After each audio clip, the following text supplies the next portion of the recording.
नमस्कार दोस्तों, आप सभी का स्वागत है आपका अपने YouTube चैनल परवीन मैथ्स में। दोस्तों आज का जो हमारा कॉन्सेप्ट रहेगा वह रूट का जोड़ घटाव गुणा व भाग से रहेगा। आज की इस वीडियो में हम सीखेंगे कि रूट वाली संख्याओं का जोड़ घटाव गुणा व भाग कैसे किया जाता है। तो ये सब सीखने के लिए इस वीडियो को पूरा जरूर देखिएगा। दोस्तों सबसे पहले हम सीखते हैं कि रूट का जोड़ और घटाव कैसे किया जाता है। ठीक है, तो मैंने आपके सामने देखिए रूट के जोड़ और घटाव से संबंधित कुछ सवाल लिखे हैं। इन सवालों के माध्यम से हम सीखेंगे कि रूट का जोड़ और घटाव कैसे करते हैं। ठीक है, तो देखिए यहाँ पर हमारा जो पहला सवाल है वो क्या है, आप देख सकते हैं। पहला जो सवाल वो क्या है, √2 + √3 है। ठीक है, यदि आप लोगों को मैं ये सवाल करने के लिए कहता हूं तो आप में से ज्यादातर बच्चे इसका जो आंसर है वो √2 + √3 है, तो इसका आंसर वो लिख देते हैं √5 आ जाएगा। ठीक है, जो कि क्या है, बिल्कुल गलत है। देखिए बच्चों, जिस प्रकार हम पूर्णांकों की जोड़ बाकी करते हैं इस प्रकार इनकी जोड़ बाकी नहीं होती है। ठीक है, √2 का मतलब 2 नहीं होता है और √3 का मतलब 3 नहीं होता है। √2 का मतलब 2 का वर्गमूल है, ठीक है नहीं, और 3 √3 यानी कि 3 का वर्गमूल है, तो इनको ऐसे नहीं जोड़ा जाता है। ठीक है, तो इनको जोड़ने के लिए मैं आपको एक बात कहता हूं और वही बात आपको हमेशा याद रखनी है जब भी रूट वाली जोड़ बाकी हम या जोड़ घटाव करते हैं।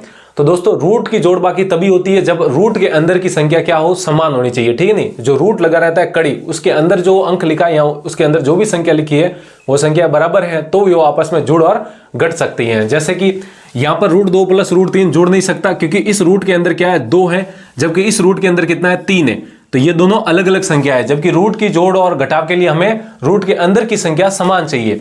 यहां पर 2 है, यहां पर 3 है, तो ये नहीं जुड़ सकते, इसलिए इसको ऐसा का ऐसा ही रखना है। ठीक है, अब दोस्तों देखिए अगला सवाल हमारा क्या है। देखिए यहां पर क्या है, √2 + √2 है, हमें इन दोनों को जोड़ना है। ठीक है, तो आपको रूट के अंदर की संख्या को समान ढूंढना है। यहां पर नहीं है तो उसको समान बनाने की कोशिश करनी है, समान बनाना है। ठीक है, तो यहां पर रूट के अंदर देखिए कितना है, 2 है, जबकि यहां पर रूट के अंदर कितना है, 2 है। इस रूट के अंदर भी 2 है और इस रूट के अंदर भी 2 है, दोनों में जो रूट के अंदर की संख्या वो समान है, तो आप इनको जोड़ सकते हैं। आप देखिए बीच में प्लस है तो मतलब जोड़ना है, तो आप जोड़ेंगे कैसे, देखिए रूट के आगे कोई संख्या नहीं लिखी है, मतलब कितना लिखा हुआ होता है, 1 होता है। हमेशा गुणा के रूप में आप 1 लिख सकते हैं और इसके आगे भी कुछ नहीं है, मतलब आप गुणा के रूप में 1 मान सकते हैं। ठीक है, तो ये 1 √2 है और ये 1 √2 है और बीच में क्या है, प्लस है, तो 1 √2 + 1 √2 कितने हो जाएंगे, 2 √2। आप इस √2 को एक लड्डू की तरह मान सकते हैं। ठीक है, तो ये लड्डू मान लिया, तो ये क्या, कितना लड्डू है, 1 लड्डू है। ठीक है, और ये √2 को लड्डू माना है तो ये भी कितना है, 1 लड्डू है।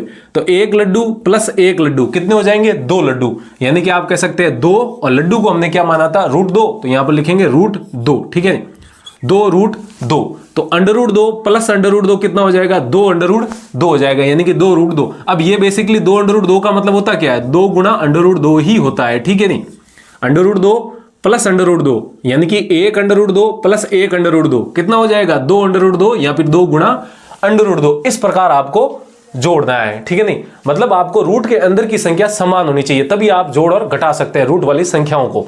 यहां पर एक और सवाल है, देखिए 2 √2 और यहां पर 3 √5 प्लस -√2 और -√5 है। ठीक है, तो यहां पर इनकी अब जोड़ बाकी हमें करनी है, जोड़ घटाव करना है। तो देखिए इस √ के अंदर कितना है, 3 है, जबकि इस √ के अंदर कितना है, 5 है, तो दोनों क्या है, अलग अलग संख्या है, तो ये अब दोनों सीधे जुड़ नहीं सकते। ठीक है नहीं, तो आपको √3 यानी कि इसके रूट में कितना है, 3 है, तो इनमें से किस संख्या में रूट के अंदर 3 है, तो यहां पर आप देख सकते हैं इस रूट के अंदर 3 है और इस रूट के अंदर भी 3 है, तो ये दोनों आपस में जुड़ घट सकते हैं।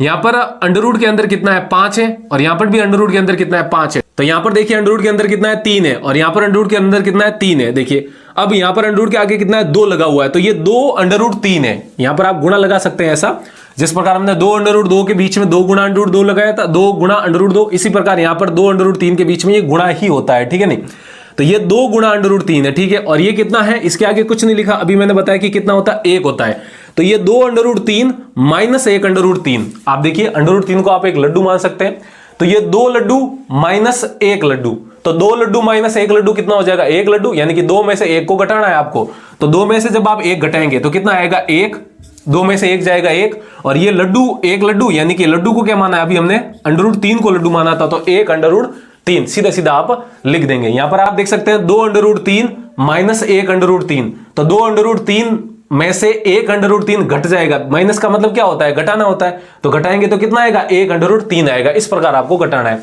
अब यहां पर देखिए ये कितना है, 3 √5 है, कितना है, 3 अंडर रूट 5 और ये कितना है अंडर रूट 5। यहां पर आगे कुछ नहीं है, मतलब 1 अंडर रूट 5 होता है। यदि ये इस बात को आपको याद रखना है, जब किसी संख्या के आगे कुछ नहीं है तो उसके गुणा के रूप में आप 1 मान सकते हैं, ठीक है, उसका गुणांक 1 मान सकते हैं। तो यहां पर 1 अंडर रूट 5 है और ये कितना है प्लस के 3 अंडर रूट 5 है। तो 3 under root 5 minus 1 under root 5 मतलब 3 माइनस 1 कितना हो जाएगा आपका प्लस का 2, और ये प्लस का 3 है, ये माइनस का 1 है। तो 3 में से 1 जाएगा तो कितना बचेगा प्लस का 2, और ये अंडर रूट 5 है तो लिखेंगे 2 अंडर रूट 5 लिखेंगे, ठीक है। नहीं, अंडर रूट की संख्या जब जोड़ आप घटाते हैं तो अंडर रूट के अंदर की जो संख्या वो नहीं बदलती है, उसके जो गुणांक होते हैं वो आपस में जोड़ते और घटते हैं, ठीक है। तो आप देख सकते हैं plus 3 under root 5 minus 1 under root 5 कितना आ जाएगा आंसर प्लस का 2 अंडर रूट 5 आ जाएगा, ठीक है। इस प्रकार आप इनको जोड़ना है, ठीक है, नहीं, और घटाना है इस प्रकार। तो 3 अंडर रूट 5 में से 1 अंडर रूट 5 जाएगा तो 2 अंडर रूट 5 बचेगा। अब आप इस 1 अंडर रूट 3 को आप सीधा अंडर रूट 3 भी लिख सकते हैं, ठीक है, नहीं, और ये प्लस में है तो इसको आप ऐसा का ऐसा लिखिए। तो अब इनका और आगे जोड़ और घटाव नहीं हो सकता। क्यों? आप देख सकते हैं यहां पर अंडर रूट के अंदर 3 आया है, जबकि यहां पर अंडर रूट के अंदर कितना है 5 है, ठीक है। दोनों ही अभाज्य संख्या है और नहीं दोनों ये समान बन सकती है। तो अब ये इतना ही रहेगा जैसा यहां पर रहा था अंडर रूट 3 और अंडर रूट 2, ठीक है, नहीं। इसी प्रकार यहां पर भी ये ऐसे ही रहेंगे। तो ये हमारा फाइनल क्या आंसर है, आप इतना ही इसको लिखेंगे। तो अब देखिए एक और सवाल है हमारे पास, देखिए आप 3 plus under root 23 minus under root 23, ठीक है, नहीं। तो अंडर रूट के अंदर यहां पर कितना है 23 है और यहां पर अंडर रूट के अंदर कितना है 23 है और ये कितना है 3, इसके ऊपर तो कोई अंडर रूट नहीं है, तो ये तो क्या है एक परिमेय संख्या है, क्या है परिमेय, और ये क्या है दोनों अपरिमेय। तो इनको हमें जोड़ना और घटाना है। तो यहां पर आप देखिए ये इनके बीच में माइनस है तो ये इनका मतलब घटाव हो रहा है। तो घटाव तब होगा जब अंडर रूट के अंदर की संख्या समान है, जोड़ भी तब होगा जब अंडर रूट के अंदर की संख्या समान है। तो यहां पर अंडर रूट के अंदर कितना है 23 है और यहां पर कितना है 23 है। अब इसके आगे कुछ नहीं मतलब कितना 1 है और इसके आगे भी कुछ नहीं मतलब 1 लगा हुआ है। तो ये 1 under root 23 minus 1 under root 23, under root 23 को आप लड्डू मानिए, तो ये 1 लड्डू माइनस 1 लड्डू, तो 1 लड्डू में से 1 लड्डू गया तो पीछे कितना बचा 0, यानी कि under root 23 minus under root 23 कितना हो जाएगा 0, दोनों कट जाएंगे और पीछे ये क्या 3 है, 3 ऐसा का ऐसा ही रहेगा और ये हमारा क्या हो जाएगा आंसर हो जाएगा। तो इस प्रकार दोस्तों इनको जोड़ना है। जब भी रूट वाली संख्याओं की जोड़ घटाव या जोड़ बाकी करते हैं तो आपको एक ही चीज का ध्यान रखना है कि अंडर रूट के अंदर की संख्या हमेशा समान होनी चाहिए, वही आपस में जोड़ और घट सकती है, ठीक है, नहीं। यदि उसके अंदर की संख्या समान नहीं है तो उनको पहले समान बनाना है, ठीक है। तो उम्मीद है आपको समझ में आया होगा कि रूट वाली संख्याओं का जोड़ और घटाव कैसे करते हैं। अब हम सीखते हैं दोस्तों रूट का गुणा व भाग। अब हम सीखते हैं रूट वाली संख्याओं का गुणा, कि भाई रूट वाली संख्याओं का गुणा कैसे करते हैं। तो मैंने आपके सामने रूट वाली संख्याओं के गुणा से जुड़े हुए कुछ सवाल लिखे हैं और इन सवालों के माध्यम से सीखते हैं, ठीक है। तो यहां पर आप देख सकते हैं हमारा जो पहला सवाल है वो क्या है, रूट 2 को हमें गुणा करना है रूट 3 से। अब दोस्तों जिस प्रकार हम पूर्णांक वाली संख्याओं का जो गुणा और भाग करते हैं इसी प्रकार इनका भी ऐसे ही करना है, ठीक है, नहीं। तो कहने का मतलब आप क्या करेंगे, ये जो रूट 2 और गुणा रूट 3 है, इस रूट के अंदर वाली जो संख्या यहां पर है और इस रूट के अंदर वाली जो संख्या, इनको आप डायरेक्ट गुणा करा दीजिए और फिर पूरे के ऊपर रूट लगा सकते हैं आप, ठीक है। तो कहने का मतलब आप इसको ऐसा लिख सकते हैं, अंडर रूट और अंदर वाली संख्याओं को गुणा करा दीजिए, यानी कि 2 गुणा 3। तो यहां पर देख सकते हैं 2 गुणा 3 कितना हो जाएगा 6, तो ये हो जाएगा अंडर रूट 6। तो आप कह सकते हैं कि रूट 2 को जब रूट 3 से गुणा करवाते हैं तो आंसर कितना आता है रूट 6 आता है, ठीक है। बहुत ही आसान है, रूट वाली संख्याओं का गुणा और भाग करना बहुत ही आसान है। जिस प्रकार पूर्णांक वाली संख्याओं का गुणा और भाग करते हैं इसी प्रकार इनका भी करते हैं, बहुत ही आसान है, ठीक है। आप देख सकते हैं रूट 3 को गुणा करवाना है रूट 3 से, तो मैंने अभी बताया कि अंदर वाली संख्याओं को, रूट के अंदर की जो संख्या उनको आपस में गुणा करवा दीजिए। तो यहां पर आप देख सकते हैं रूट के अंदर 3 है और इस रूट के अंदर 3 है, इन दोनों को आपस में गुणा करवा दीजिए। तो यहां पर देख सकते हैं आप पूरे के ऊपर अंडर रूट लगाएंगे, याद रखना अंडर रूट जरूर लगाना है, ऐसा नहीं कि गुणा करवा के छोड़ दिया, आपको ऊपर अंडर रूट लगाना है पूरे के ऊपर, और 3 को गुणा करवा दीजिए इस वाले 3 यानी कि 3 से, ठीक है। तो अंडर रूट 3 गुणा 3, तो 3 गुणा 3 कितना हो जाएगा 9, तो यहां पर लिखेंगे आप अंडर रूट का 9। अब अंडर रूट 9 का मतलब क्या होता है 9 का वर्गमूल, और 9 का वर्गमूल का मतलब 3 होता है। तो अंडर रूट 9 का मतलब आप यहां पर 3 भी लिख सकते हैं और 3 हमारा क्या हो जाएगा आंसर हो जाएगा, ठीक है। तो आप कह सकते हैं जब अंडर रूट 3 को अंडर रूट 3 से गुणा करवाते हैं तो आंसर कितना आता है अंडर रूट 9, या फिर अंडर रूट 9 को आप आगे सॉल्व करते हैं तो कितना आता है 3 आ जाता है, ठीक है। ऐसे आपको इनको गुणा करवाना है। अब यहां पर आप देख सकते हैं 6 अंडर रूट 7 गुणा 2 अंडर रूट 7 है, इनको आपस में गुणा करवाना है। तो मैंने अभी बताया कि 6 अंडर रूट 7 का मतलब क्या होता है 6 गुणा अंडर रूट 7। तो यहां पर आप इसको ऐसा विस्तार से लिखिए 6 अंडर रूट 7 गुणा में 2 अंडर रूट 7 का मतलब क्या होता है 2 गुणा अंडर रूट 7, ठीक है। अब दोस्तों यहां पर आप देख सकते हैं परिमेय और अपरिमेय संख्या दोनों आ गई है, ठीक है। ये 6 और 2 क्या है, अपने आप में परिमेय संख्या है, और √7 और √7 क्या है, अपने आप में अपरिमेय संख्या है। तो जब भी इनका ऐसे गुणा करते हैं, मतलब परिमेय संख्याएं और अपरिमेय संख्या एक साथ आ जाती है गुणा में, तब आपको परिमेय संख्याओं को परिमेय से गुणा करना है और अपरिमेय संख्याओं को अपरिमेय संख्याओं से गुणा कर देना है। तो यहां पर आप देख सकते हैं ये 6 गुणा हो जाएगा इस 2 से, तो 6 गुणा 2 कितना हो जाएगा, यहां पर लिखेंगे 12। 6 गुणा 2 कितना आ जाएगा 12, तो लिखेंगे 12। और √7 गुणा √7, अभी मैंने बताया कि अपरिमेय संख्याओं को आपस में गुणा करने का तरीका क्या है कि अंडर पूरा लगाइए और अंदर वाली जो संख्या है उनको आपस में गुणा करवा दीजिए। तो यहां पर मैं गुणा और अंडर लगाऊंगा पूरे के ऊपर, और ये इन 7 को आपस में गुणा करवा दूंगा, तो 7 गुणा 7 हो जाएगा, ठीक है। बहुत ही आसान है। यहां पर इसको मैं आगे सल करता हूं, तो देखिए 12 गुणा, अब 7 गुणा 7 कितना हो जाएगा, √49, तो यहां पर लिखेंगे √49 हो जाएगा, ठीक है। 7 गुणा 7 49 हो जाएगा, और इसके ऊपर अंडर यानी कि वर्गमूल लगाए तो वर्गमूल हम लगा देंगे, ठीक है। अब √49, जिस प्रकार हमने √9 का जो वर्गमूल यानी कि 9 का जो वर्गमूल निकाला है वो कितना आया, 3 आया था। इसी प्रकार √49 यानी कि 49 का जो वर्गमूल है वो कितना हो जाएगा, 7 हो जाएगा। तो यहां पर अंडर इसकी जगह हम कितना लिख देंगे, 7 लिख देंगे, ठीक है। तो ये जो हो जाएगा हमारा 12 गुणा 7, और 12 गुणा 7 हम जानते हैं कितना होता है, 12 7 84, तो ये हो जाएगा आपका 84, और यही हमारा क्या है, आंसर है। तो आप कह सकते हैं जब 6√7 गुणा 2√7 यानी कि इन दोनों को आपस में गुणा करवाते हैं तो हमारा आंसर कितना आएगा, 84 आएगा। इस प्रकार आपको इनको गुणा करना है। उम्मीद है आपको समझ में आ रहा है। समझ में आ रहा है तो वीडियो को जरूर लाइक कीजिएगा, ठीक है नहीं। और अभी तक चैनल को सब्सक्राइब नहीं किया है तो वीडियो के नीचे वाला लाल बटन उसको दबा दीजिए।